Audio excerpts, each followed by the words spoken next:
să vorbim respectiv despre costuri. În momentul când au desfăcut-o, au descoperit că, care de atunci au dus-o la terapie intensivă, au ținut-o vreo 8-10 zile acolo la terapie intensivă.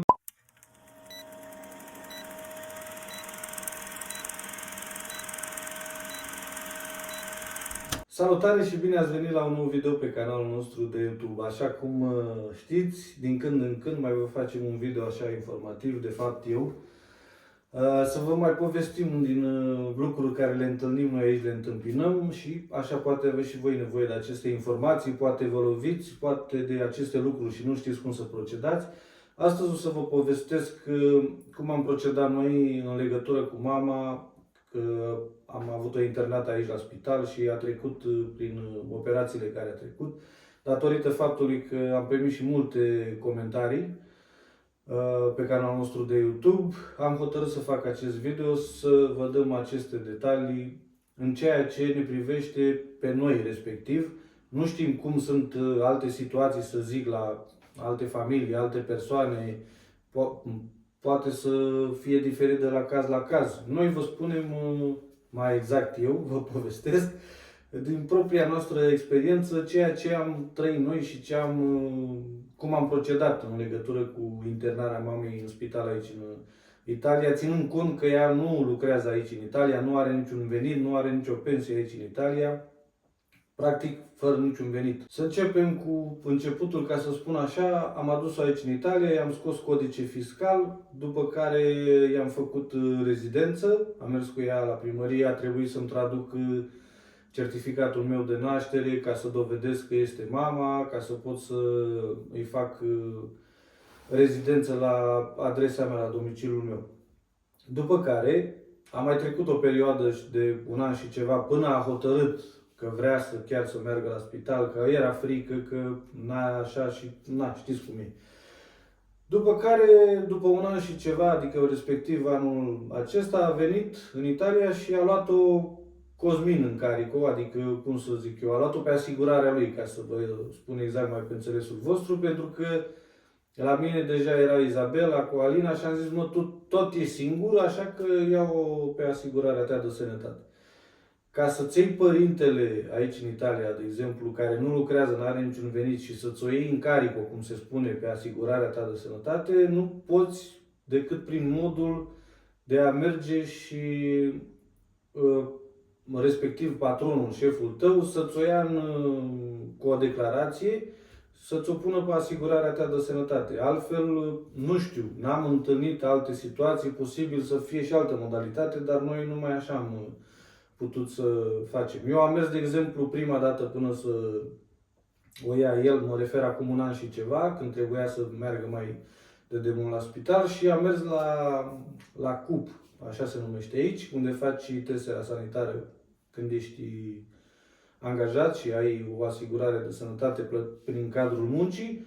Și atunci mi-au spus că nu pot să o iau în Carico cu contractul meu de muncă și busta paga, merge doar cu datorele de lavoro. Aici se numește, patronul se numește datorele de lavoro. Și toată povestea a început mai exact în iarna anului trecut 2022, în ajunul Crăciunului, care sunteți mai vechi pe canal, știți că a făcut o criză de angină pectorală, am dus-o la spital de urgență atunci, au ținut-o vreo 6 ore atunci la aparate să-i controleze inima, cum funcționează, tensiunea și toate cele. În fine, mi-a zis atunci că ar fi fost răcită la plămâni, nu era de la inimă, i-a dat ceva antibiotice să bea acasă să urmeze un tratament, după care problemele care le avea ea înainte, tot continua. Adică ea de câțiva ani de zile, tot timpul la stomac era dereglată, tot timpul era stricată la stomac, ca să spun așa, să nu spun pe nume. Deci tot timpul avea aceste probleme, dacă mânca verdețuri, dacă mânca orez, legume în general, toate chestiile astea, era o chestie în stomacul ei care tot timpul nu mergea cum trebuie. Aparte de astea, mai avea problemele cu inima, tensiunea, nu avea tot timpul aerul necesar ca să respire. Bun, ușor, ușor am plecat către o ecografie, trimiși tot de doctorul de familie, să facem o investigație, o ecografie abdominală, să vedem de ce se întâmplă chestiile astea de nu tot timpul este deranjată la stomac. La acea ecografie abdominală i-a descoperit că s-ar vedea la ovarul drept, vă spun pentru că sunt bărbat, dar n-am încotro, s-ar vedea un chist. Și ne-a recomandat, ca să se vadă mai bine și mai exact, ne-a recomandat să facem un tomograf. Am programat un tomograf și atunci au văzut mai exact că este vorba de un chist care au decis ei că ar trebui operat. Ne-au trimis acasă după ce am făcut tomograful și au decis că ar fi caz de operație. Au făcut toate demersurile și cam în 3 săptămâni de zile ne-au sunat că este programată pentru operație cu data de. Ca să ne oprim aici să facem un punct, să vorbim respectiv despre costuri. Cum v-am spus, a luat-o Cosmin în Carico pe asigurarea lui de sănătate. Până în momentul când am ajuns la spital să înceapă operația, am plătit toate analizele. Dar la modul, cum să vă spun eu, cred că un pic mai redus decât ar fi fost normal. De exemplu, o ecografie abdominală a costat 35 de euro.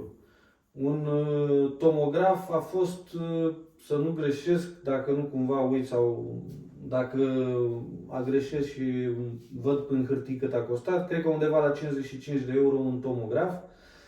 Bineînțeles că a fost făcut în spital, că dacă ne duceam la privat, cred că ar fi costat mai mult. Cam astea au fost costurile, ca să zic așa, tot ce am plătit până la momentul când am ajuns în fața operației.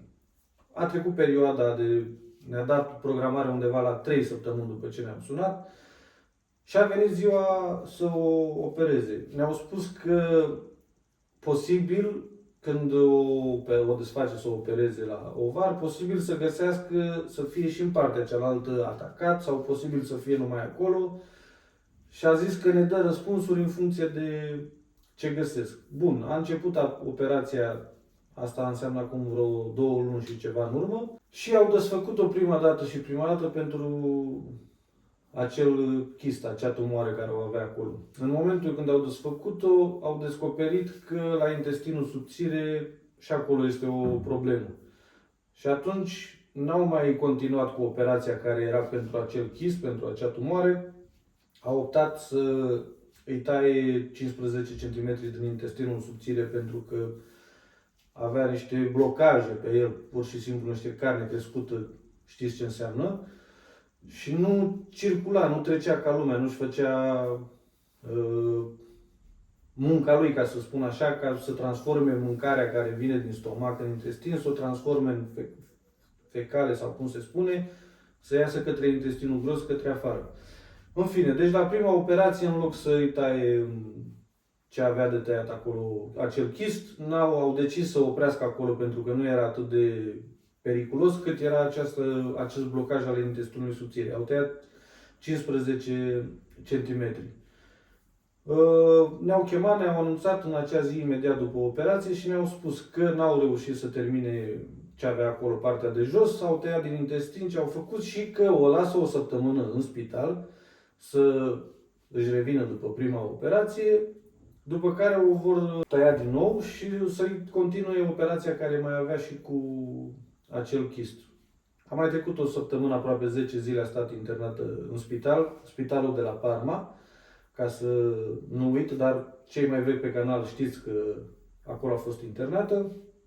După cele 10 zile, ca să nu mai lungesc, i-a făcut și a doua operație și i-a scos ce avea de scos acel chist de acolo, a curățat tot, dar ne-au dat o veste mai proastă că trebuie să continue pentru partea de intestin, să continue cu chemioterapie. Asta însemna să mai stea în spital vreo săptămână, au zis ei, după operație, ca să-și revină corpul, să poată să plece acasă, să vină acasă după cele 10 zile după operație, după a doua operație, după ce își revin, să vină acasă, să stea vreo săptămână, să se relaxeze, știți cum e, după 2 operații și după spital, să vină să relaxeze o săptămână și după să meargă din nou la spital să continue cu chemioterapie. Nu am mai apucat să treacă cele 10 zile pentru că când a auzit că trebuie să facă chemioterapie, s-a speriat, de frică, de spaimă, a făcut un fel de atac de panică, mai mult un preinfart, care de atunci au dus-o la terapie intensivă, au ținut-o vreo 8-10 zile acolo la terapie intensivă. De la terapie intensivă au transferat-o direct la terapie intensivă un pic mai ușoară, la terapie intensivă de cardiologie. Dacă mă repet cu cuvintele astea, trebuie să le folosesc, n-am ce să fac. Și acolo a stat din nou vreo săptămână la cardio. I-au făcut toate investigațiile la inimă, a trebuit să își dea acordul că îi bagă pe vena femurală, trebuie să-i bage un lichid care era fluorescent și să investigheze exact aorta și tot ce era la inimă acolo, să vadă de ce s-a produs acel preinfarct. Și atunci, în momentul când au decis ca să-i facă această intervenție, după cele 7-8 zile state la cardio, i-au băgat acea soluție. În acel moment au și văzut că are o aorta principală era înfundată cu colesterol și cauza acestui preinfarct și direct, instant, i-au și pus un stand la inimă atunci, în acea operație, când au văzut despre ce este vorba, i-au și pus stand. După care, ușor, ușor, a început să miște lucrurile, a mai stat încă vreo 5-6 zile. Normal, inițial au zis că o să-i dea drumul acasă iar vreo 2-3 zile ca să-și revină și pe urmă să continue cu chemioterapia. Dar într-un final au decis că să nu-i mai dea drumul acasă și să rămână, să o transporte de la cardiologie la oncologie. Așa s-a și întâmplat, au transferat-o de la cardiologie la oncologie.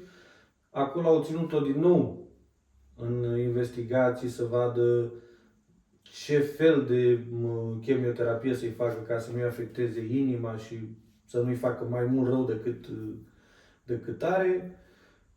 Și după vreo săptămână de stat la oncologie și cercetând să vadă cum și în ce fel să facă, i-au făcut prima ședință de chemioterapie, totul bine și normal. După 2 zile de la chemioterapie a dat drumul acasă. Ați văzut și voi în alte videouri cum se simte. Și acum urmează până la 3 ședințe de chemioterapie. Chiar astăzi, când voi vedeți video, o să fac a doua ședință de chemioterapie. Din 3 în 3 săptămâni face câte o ședință, până la 3 ședințe.